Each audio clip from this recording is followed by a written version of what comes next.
of mine got promoted and the person was a complete knucklehead. And I was like, hang on a second, how does that happen? Welcome to the Happy Engineer podcast, the place where we help engineers like you to build your career, balance your life, and be happy. I'm Zach White, former engineer turned lifestyle engineering coach, and your host for the journey to the career and life that you desire. Hey, I believe that you shouldn't have to sacrifice your life to reach your full potential at work. And what we're going to bring you in these conversations and interviews are the strategies, the tools, and the mindsets that are going to allow you to experience both success at work and success at home. Hey, we do the best we can to keep this free from advertisements. Of course, I can't control what YouTube may throw up, but do us a favor and share this podcast with anybody who you think may like it. And don't forget to click the bell and subscribe and get notifications to our YouTube channel and for upcoming releases of the Happy Engineer podcast. I would love your feedback, and even more than that, love your story. Share with us how these strategies and tools are working for you. Would love to be in touch with you. Connect with us on social media. Find me at Oasis of Courage on Instagram, Facebook, or Zach White on LinkedIn. It's an absolute pleasure to serve you. Now let's do this.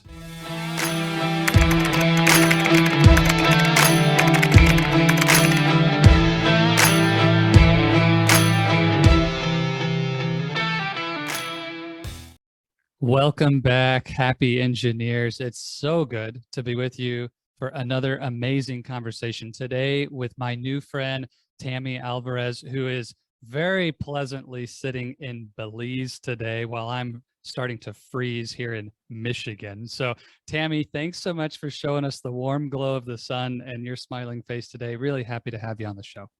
Zach, thanks for the invite. I am just so happy to be here and even happier to be in Belize after being away for a while. So it's nice to be back in the sunshine.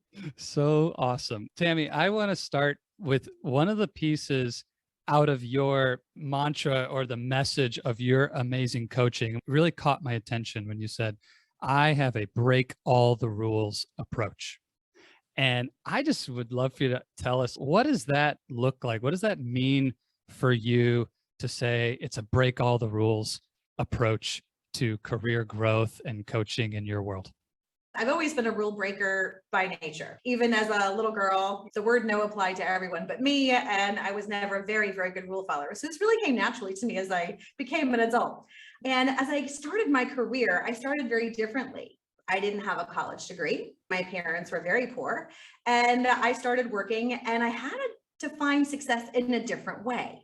Because I didn't have the pedigree and all the education and all the travel and all of those things, I realized that some of the things that are set up in corporate to help us grow our careers actually slow us down.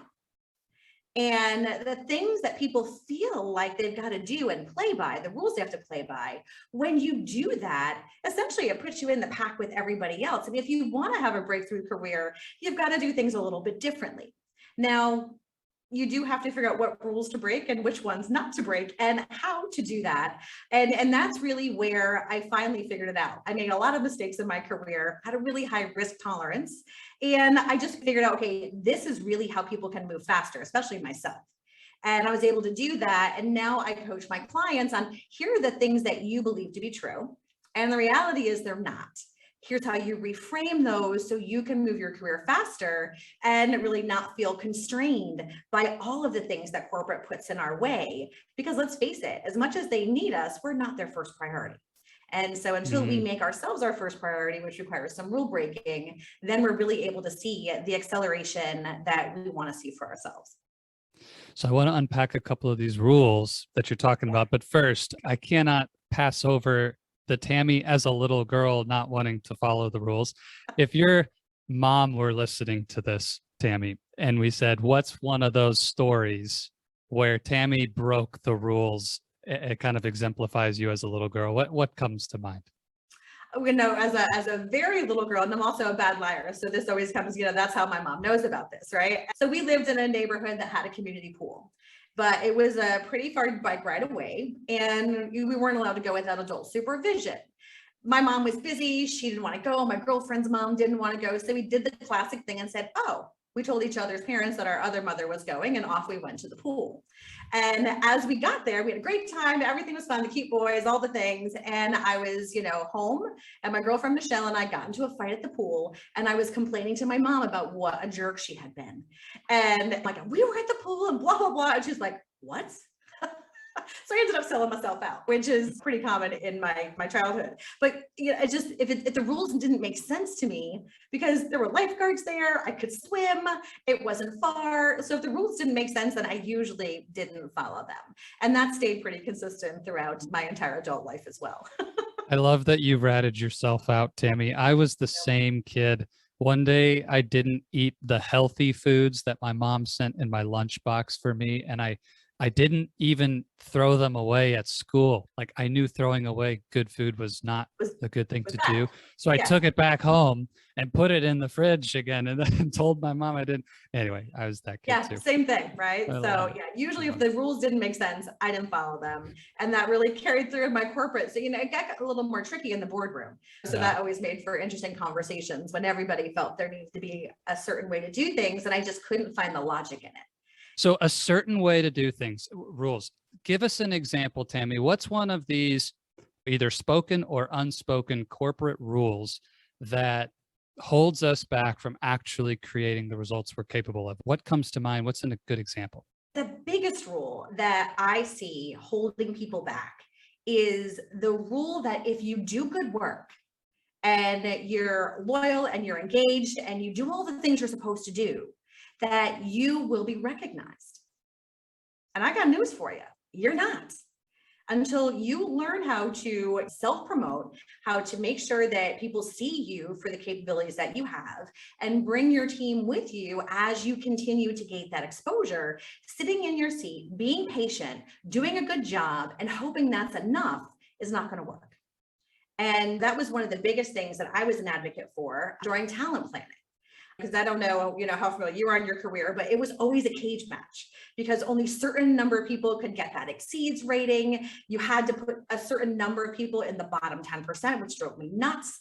And so all of these things that I use the term HR loosely, it's bigger than that, put in terms of the structure we have to lead by are crap.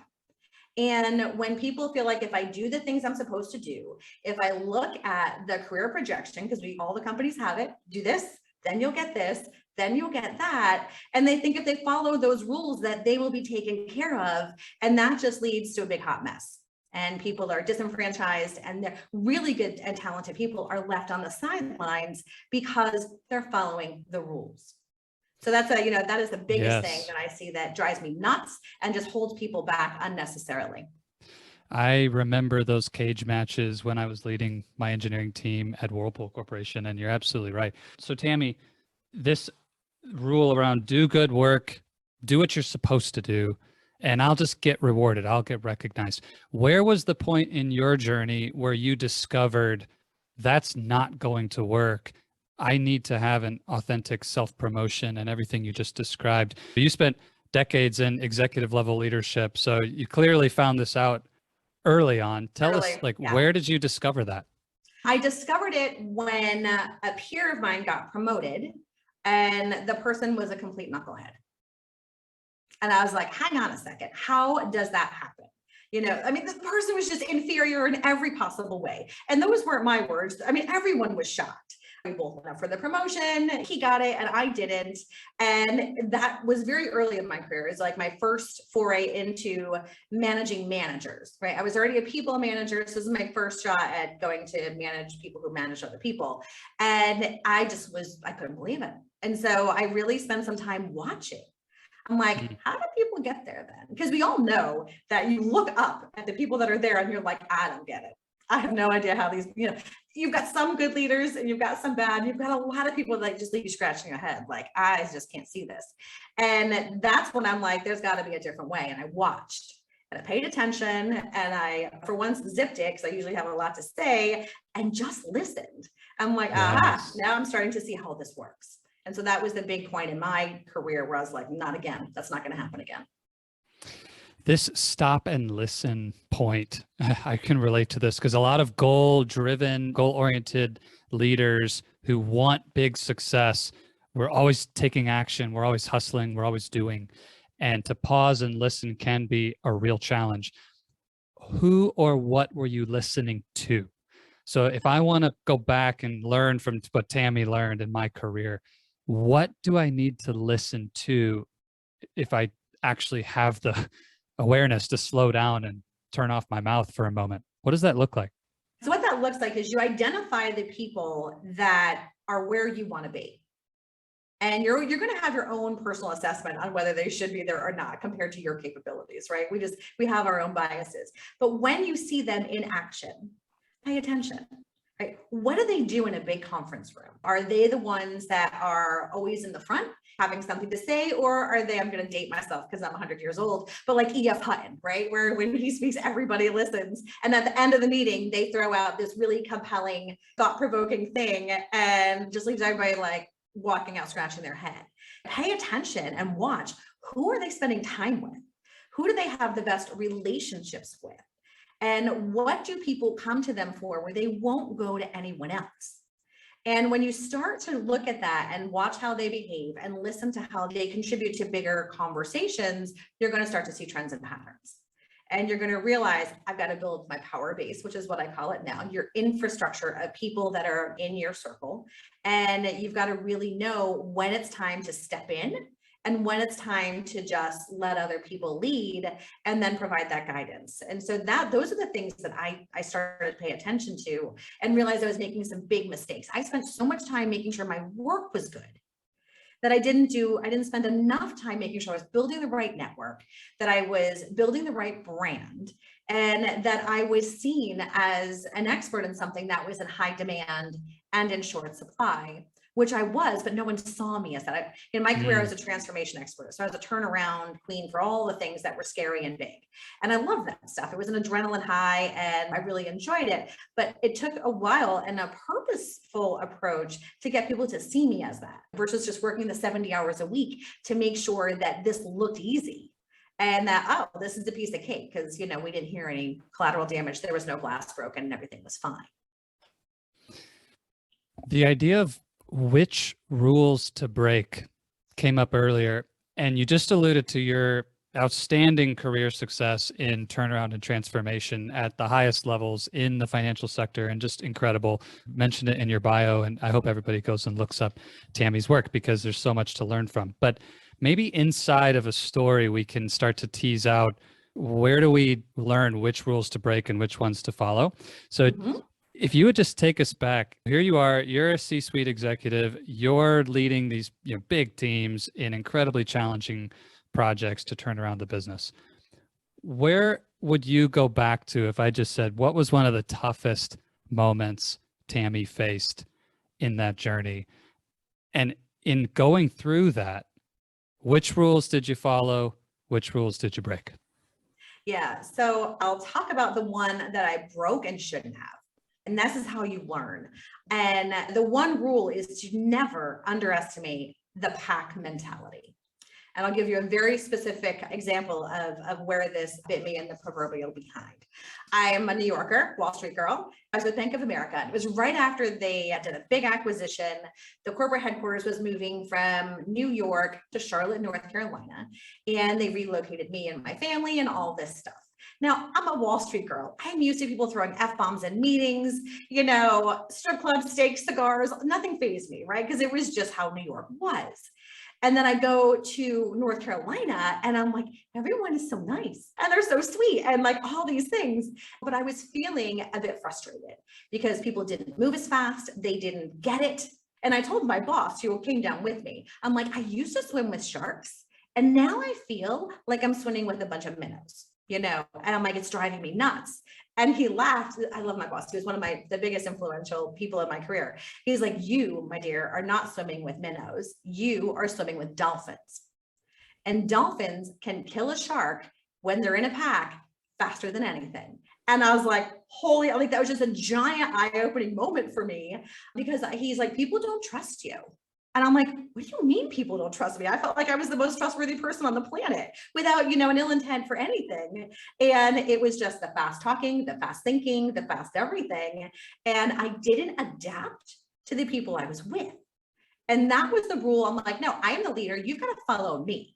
And I got brought down here because you guys are a hot mess and I have to be here to fix everything. And so I think, that pack mentality is not to be underestimated. And going in with the assumption, especially when you're going to change something, that everything is wrong and people haven't thought about all the things that you've thought about is also a giant mistake. Chances are good people are just as smart as you are, and they've tried the things that you think should work. And for one reason or another, it didn't. So I use that to not just go in and assume you guys are a bunch of knuckleheads. I'm so glad I'm here to help you and save the day, to why is this broken? And if you had a magic wand, what would fix it versus coming in with all my assumptions? So those are two rules I broke, and it really took me about a year to recover from. In terms of shining star in New York that was struggling in a new geography, just because I just assumed that people were going to do things my way. And so that was a big lesson for me to learn. And it was hard for me to learn. So rule one, watch out for the dolphins. I actually got dolphin statues all over the place to remind you. Really powerful metaphor and super important lesson. And you said you broke two rules, and I didn't catch specifically what the second one was. Tammy, can you repeat that? Yeah, the second one was going in assuming I had all the answers. Got it. And that the people that I'm with hadn't thought of the things that I thought of. And I don't know why, because I've never assumed that I was overly, smart at anything. But you just go in, you see things that are so obvious. And I think that's the frustrating part about people who are really needle movers, is you get to the answer before everyone else. And you're like, come on already, this is not that hard, but it is. And so, to slow down, to go fast versus just saying, you got to keep up. So that's really that second rule, is just assimilating, not assuming that you know all of the answers when you've been there for 5 minutes, but also giving people a chance to get there and bringing people with you. That is the difference between a leader and a manager, right? Yes. Is when people are not just grinning in a conference room and then rolling their eyes as soon as you leave saying she's out of her mind. And you're really slowing down to give them a chance to challenge and to counter propose and to come up with something that really is a good answer for everybody. And that took a lot of mistakes and a long time to learn that. So those are the rules you don't want to break. So watch out for those dolphins and realize that the people that you're working with are probably twice as smart as you are. They just are getting there in a different way, and your way is probably not going to work initially. A lot of engineers who I know fall into that category. Super intelligent, super bright, very articulate, able to run circles around some of the other people in the room, or the virtual Zoom room, as it were.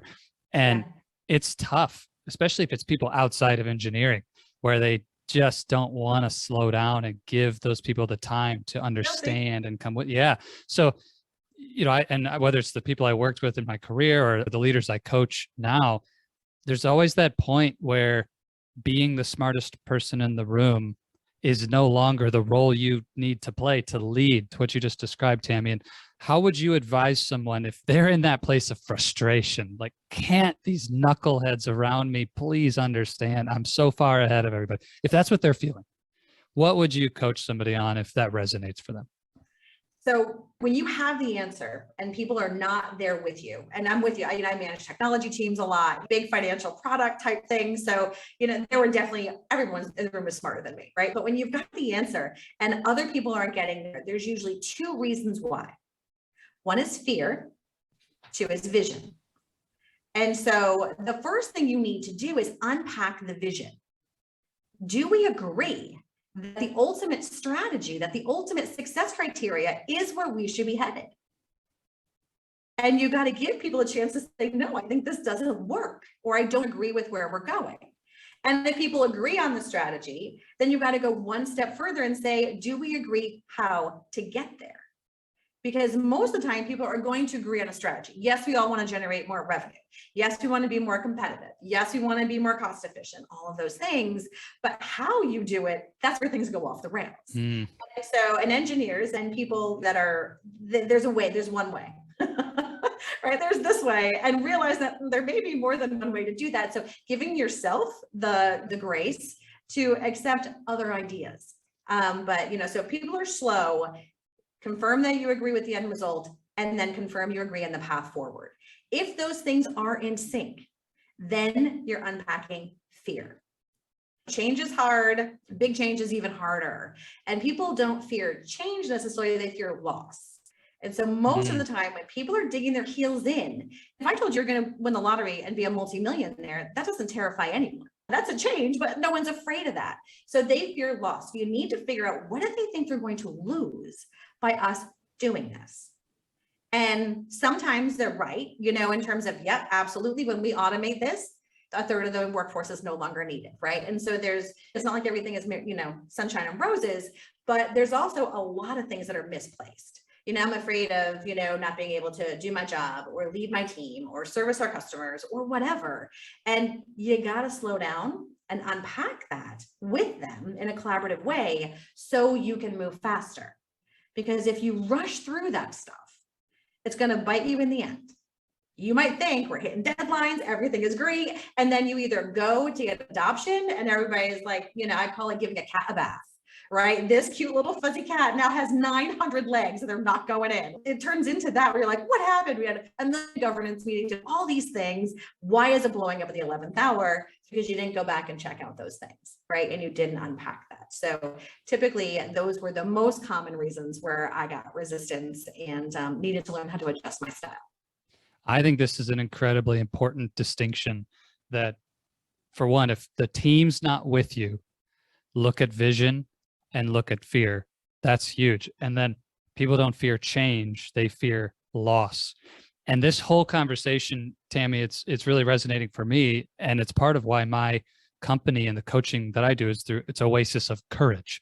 Owaco is Oasis of Courage, because I'm such a believer in what you just said, that fear is active in the workplace in a lot of deceptive ways. Fear wears 1,000 faces, and courage is necessary for people to come along with a big, bold vision, to make those changes when there's a fear of loss on the other side of that door. You clearly have been successful at this with the transformations you've led in your career. So how do you help people overcome fear and live and work from a place of courage when that's what they're facing? That's interesting, because I've had to eat my own dog food recently, right? In terms of being able to do that, because moving from a corporate executive to an entrepreneur 3 years ago, that was the biggest jump I've ever made in terms of, okay, I'm going to leave the job everybody aspires to have and the giant apartment in Manhattan and all the fancy things. I'm going to cash out, move to a tropical island and start my own coaching company. And at 48 years old, people thought I was out of my mind. And there was a lot of fear involved in that. I did it because I had courage and, but I had to eat my own dog food to do that. And the thing, and let me just interrupt for a second. For those listening who don't have that experience, my heart is like, yes, yes, and amen. Like, it is so terrifying to do what you did and to walk away from all that. So I just want to acknowledge you, Tammy, like, tremendous courage, and you're making a huge impact in the world as a result of it. But well, thank you. And it just lights me up, you can tell, and it does you too. And I can see that. And so what I did, and there's a very, very specific exercise I have my clients do when they're trying to unpack fear. And it's pretty simple. Just, what's the worst thing that can happen? Really, what is the absolute worst thing that can happen? And for me, it was the guy that I've been dating for a few years. We decided that we're going to get our act together and come down here together. So I'm like, okay, so if that blows up, because we've never lived together before, and this business is an ultimate disaster and everything falls apart, okay, I'm going to end up back in Raleigh, North Carolina, sleeping on my mom's couch until I figure out my next move. Is that something I can live with? And I'm like, yeah, it's a little embarrassing, but I could totally do it. And is it likely? Which is the more important question. And the answer, of course, was absolutely not. And so from that perspective, that's how I help people really get to the root cause. I'm like, what is that monster under your bed? Because so many times we have this idea that there's a giant monster under our bed. And when we actually look under the bed, it's a dust bunny. And we're like, okay, I've been slowing myself down for years and avoiding this for way too long. For this? Like, this is what I've been, slowing down by. So when you really just look at just doomsday scenario, what's the worst that can, and can you do that? And if the answer is no, then you need to rethink that. And if it's yes, then do it, because it's not going to happen. You're guaranteed to be better off than that. and you have nothing to lose, right? So I think unpacking some of that fear, and a lot of it too is that inner critic and that voice. If we spoke to others the way we speak to ourselves, we would have no friends, not even on social media, right? So I joke around saying that our heads can be a dark and scary place sometimes. And I have them actually write down what you're saying to yourself for a week, all the things, and consolidate it, and then go through that and say, all right, out of this stuff, how much of it is fact? How much of it is fiction? And out of the stuff that is fact, how much of it is emotion, and how much of it is a skill gap, right? So this will probably make your audience cringe, but math is not my jam. I don't think letters and numbers should be together. I just don't think it's right. And so it's just never been my thing. No offense taken. None, right? And so I would completely get overwhelmed in these metrics meetings with stats and all these things, and people are doing things off the top of their head, like, well, if we do this, then we're going to be in this, and I would just get completely overwhelmed, and I'd shut down because I felt stupid. But there was a skill gap.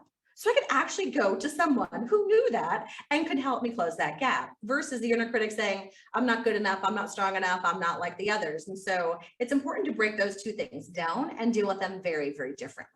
And so that's how I had to unpack my fear. And that's how I help my clients do that as well. Yeah, these are both really great strategies. Well, I'll say easy to take action on, capturing that worst case scenario, being honest about that, and then noticing that inner critic. Tammy, you and I are lucky as coaches now. We get to have some really powerful conversations with our clients around these exact topics to help them create forward movement and transformation in their own life.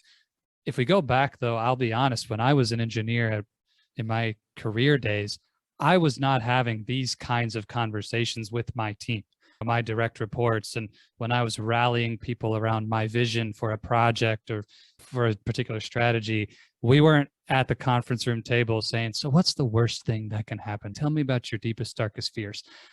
How do you apply it in that career context? Just maybe even specifically, is there a different question? Is there a different way? Or what do you think about the difference between coaching it and then like on the court in your career, how to help somebody recognize fear? What do you think? Well, actually, how I coach it is because of how I dealt with it on the ground. And I learned how to manage risk incredibly well when I became a Six Sigma black belt. Or green belt. I can't give myself credit for black belt, but learning the FMEA, right? And learning all the risk mitigation strategies. And then I kept getting moved into different risk organizations. I don't know why. I was in compliance and I was in audit and I was in all these places. I'm like, they're there because of me. Like, what am I doing in here, right? But they were usually messed up. And that's why I was brought in to help change their process and get them more efficient and effective. But by looking at business risk, and making big decisions like, are we going to spend $700 million this year on this initiative? That's a high ticket item. And those are decisions I was making all the time. If you're going to do that, you better make sure it works. And it's going to work. And things, there are always going to be gremlins and problems. You know what they are, how catastrophic they're going to be, what the probability and likelihood are.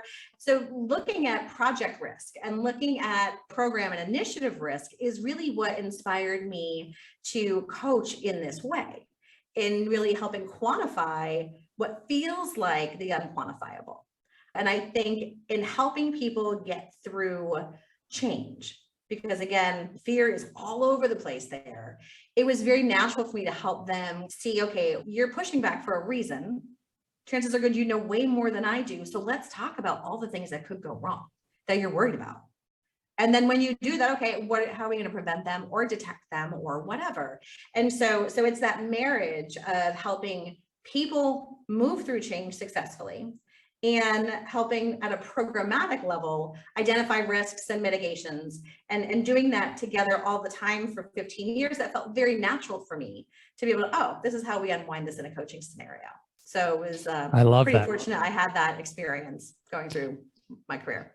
I think that's going to resonate with that engineering mindset so well. And I'm 100% aligned with that these tools that we master in science, technology, engineering, mathematics fields to help us do really, really well in mitigating risk on projects and in design. We forget sometimes to take the structure of that thinking into our personal life and our goals and our home in a way that's constructive. Instead, what I see, Tammy, you tell me if you agree with this. I see, if anything, it's either forgotten that I have this amazing toolkit that I can use in other areas of life, or it's over indexed and it becomes an analysis paralysis trap that we're always analyzing risk and never taking action. So if it's on that side of the coin, where do you find that balance of, okay, we've written our worst case scenario, it's time to go. Like as an executive leader, how do you dance between those two? Well, I think it's easier to go when you know nothing is permanent. In our minds, we're like, if I make this decision, I'm stuck with this forever. And you're really not. That is, I think, one of the things that garnered the most respect for me as an executive is when I made a bad call, I called it out, took accountability for it quickly. I can't just even begin to describe how many billions of dollars have been wasted over my career watching executives who are too afraid to say they made a bad call. And all of their people are stuck doing all of this work that they know is just a complete waste of time because it's never, ever going to come over the finish line. And so that was something that I found really strengthened my reputation as a leader and my credibility with my team, is to say, based on the information I had at the time, I thought this was a good idea. And either I'm seeing the same information differently, or I've gotten new inputs that I'm like, hang on a second, this is now the dumbest idea ever, and we need to stop. And either course correct or just kill it completely, because no one's ever perfect. And we put this pressure on ourselves that we can't make mistakes and that we can't make bad calls. And when we do that, every decision we make feels like it's a forever decision. So no wonder people are terrified and not going to be able to move. But when you realize that I can change this, I said, yes, I can say no. And you're able to do that with transparency and confidence. There are people that are always going to be throwing darts at you and say, aha, told you were wrong. But those are the ones that get left behind, right? Those are the ones that ultimately don't make it. And so I think that's the most important thing to help people take action, is just remove the permanency and take the pressure off. Nothing is permanent. Why do we not learn that lesson in school, Tammy? And in a way, I'm joking, but I'm not. We really come into our careers with a lot of fear of making mistakes, especially engineers. I've found there's always a right answer to every math problem that we want to go solve. And there's a fear of getting that first big mistake on a project or whatever that is. And I'm hearing you say, yeah, you want to lead at the top level of the organization, find your mistake faster so you can get out of it and move on. It's just an assumption that you're going to make a mistake along the way. If somebody's struggling to believe that, they're really caught in that either perfection paralysis or the fear of making mistakes. They're hearing Tammy say nothing's permanent, but deep down, they just don't really act or believe that way. How do you help somebody come into a lifestyle of action that says, it's okay, take action, nothing's permanent? Like, what's the catalyst to helping somebody change from perfectionist to willing to make those mistakes? Focus on outcome. Don't focus on how you do things. Focus on what happens when you've done it. If you find that you've made a bad call and you're not going to be able to deliver that outcome, people want to know. Your shareholders want to know. There's nothing worse than having to go to an investor call or a board meeting and just be like, yeah, we thought this was a great idea. So you want to talk about high stakes. It was so not fun, but necessary. And so when you're focused on, this is the outcome. We all said we wanted this. And 6 months ago, we thought this was the best path forward, but it's not. You're not saying I made a mistake. You're saying I found a better way. I found a different way, or you're not going to take credit for it usually when you're working with your team, or if your goalposts have changed, then why would you think that the solution you came up with when the goalpost, let's say is, here, is the same solution when they move it on you, which happens all the time. So there are so many variables that are in a corporate environment that there is absolutely every reason to say things are not the way they were when we thought this was a good idea. So we either found a faster, better, smarter way to get there, or the outcome that we want has changed, which requires us to change how we get there. And so it's less of a, I screwed up, I made a bad call, and more of the field around me is changing and we've got to adapt if we're going to be successful. Yeah, that's beautiful. Tammy, I'm curious for people who want to achieve at the level that you have. They want to make it into executive roles. They aspire to lead big teams. Maybe they're adrenaline junkies for transformation and turnaround projects like what you've done in your career. From the time that you landed your first executive position, being in those roles, to today, you've seen a lot, you've experienced a lot of different organizations and different problems. Would you say that the skills and the capabilities and the personality traits and the qualities of leadership to be successful from when you started to what it takes to be successful today at that level, are they the same or have they changed over the last, decades of your time leading at that level? I think the foundations have stayed the same because people are people, right? And evolution doesn't work that fast. But I think the nuances are absolutely fluid. And at the end of the day, leadership is 100% about people. Because without it, you're not getting anything done. You can build the best mousetrap ever. And if you don't have the right people to execute, implement, adopt, evangelize, whatever, it's not going to work. And I focus on people that are in STEM for a specific, especially leaders, right? New leaders at the C-suite that are in STEM, because they got to where they were because of their technical capabilities in most cases. And no one shows you how to lead people. And if you don't figure it out on your own, you're kind of on, out of luck, which is, they're fortunate that they have you and me in their corner when they need that. So when you continue to grow in your technical merit, and you're really capable to see the big picture and do all the things well, there's two areas where people get jammed up. One is that you still want to keep your hands in the tech. And when you lead, you're leading functions that you've never done before. So to assume you can learn those things as fast and better than people have been doing it for their whole careers is a mistake. But also you need to clear the path, not do the work.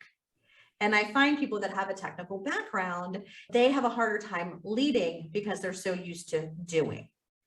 And that's a hard transition. But when you do that, when you figure out, when I have a team of people who can take me out in terms of the next time I get promoted, it's not who's going to backfill me. Because if you don't have a team of ready now people who can step into your role, you'll never get promoted. So you want to do that. But when you do that, then the amount of time you actually spend working, and I'm putting that in air quotes, is so much less. When I finally figured this out and I had teams that were doing stuff that I never even could begin to know how to do, 56 different countries, all kinds of laws. I'm not a lawyer. Like, it was ridiculous. I was on a regulatory team right after we bought Merrill Lynch. So it was a hot mess. But when I had done that and just really let the experts lead, I had 2,000 people in 56 countries. And I felt like I was barely working. It was the easiest job I ever had. It was the most stressful job I ever had because the stakes were really high, but I wasn't trying to do all the work. Yes. And so I think in terms of how you lead, get experts on your team, let them do it.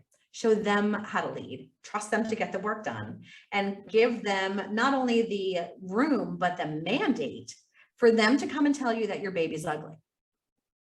Because the higher up you go, the bigger shadow you cast, and people will never respond to you the same way. And so you think you're getting the straight story, but you're not, and so you need the people that are closer to the work to have that confidence to come tell you, you think this is a good idea. Everybody's telling you it is, but it's really not. And you need to, hold them accountable to do that because it's going to help you move faster as a leader. Tammy, I really appreciate you sharing that. And before we recorded today, I mentioned to you this point that I see a lot, that engineering leaders who I coach, many of them are afraid to keep moving up the ladder to those high levels because they're in that doing mindset still. They take a lot of pride in their ability to be that technical expert and the superstar on the team. And they project that workload out over time. And like, wow, I'll never see my family again if I make it to VP in this organization. And so for you to say, look, when you get out of that mindset and you really learn how to lead people, it can be easy. Stressful, pressure, there's tough challenges, but it's going to feel easy when you get there. That's super encouraging. Yeah, one of the things I always tell my newly promoted executives, I'm like, how I used to complain in the break room that they did this and they said that. I'm like, welcome to the club. You're now they. And that's where the stress comes from. But you're not doing the work anymore. And you're helping your experts grow and develop and become the leaders that they want to be. And that is fun. But I think that's important to decide, do you want to grow your career from a leadership perspective, or do you want to grow your career from a technical perspective? And most companies will have both paths, and you have to be really clear on where you want to go. Powerful. Tammy, I always end here. Great engineering, great leadership, and great coaching. They all have in common the reality that questions lead and answers follow. And you are the coach who believes everyone deserves to love Monday mornings. And I know we didn't talk about that much, but that essence of just building an amazing career with loving what you do on Monday morning when the alarm goes off. If the engineer who's been listening to us today wants that life, what is the best question Tammy would lead them with today? So the question I lead all of my people with, and I leave your audience with as well, is what energizes you? Not what are you best at? Not what makes the most money? Not what do you think you're supposed to do because everybody else thinks you're supposed to do? What are the things that light you up? The things that you could do for 12 hours a day and never get tired. And how do you build a career with as much of that as you possibly can get? What energizes you? I love that. Tammy, thank you so much. And I hope the engineer listening really takes that question to heart and asks, how can I create even just 5 more minutes of that today? Start taking action on that. I love it. Absolutely. I know people are going to want to know more about Tammy and where to find you and the amazing coaching and work that you do to help them accelerate and build their careers. So Tammy, where can people find you to get to know more? Absolutely. So I've created a group of programs called the Career Winners Circle, and it's really designed to be a suite of coaching programs and trainings and memberships and all kinds of great things that help people and meet people where they are, wherever they are in their career. So if you go to careerwinnerscircle.com, you'll see all the goodies that are out there, and hopefully we have a chance to work together. Awesome. I will put all the links to Tammy's work and her website and places you can find her on the show notes at oasisofcourage.com. So go check that out.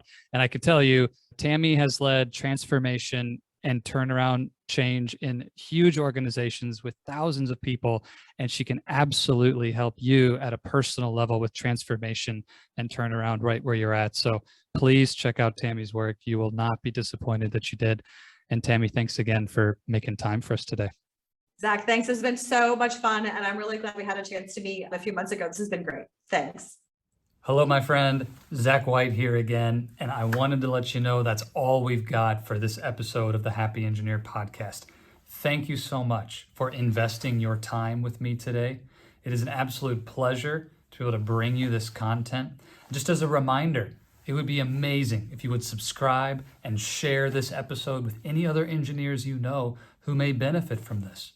And if you're like me, I hope that you'll take some notes and, more importantly, take action. In our audio version of the podcast on Apple Podcasts and any place that you go to find podcasts, there's a little more content from me about this episode in the debrief. If you really want to hear about how to put this into action, I'd encourage you to go grab that. But thank you for joining us for the video version of our interview today.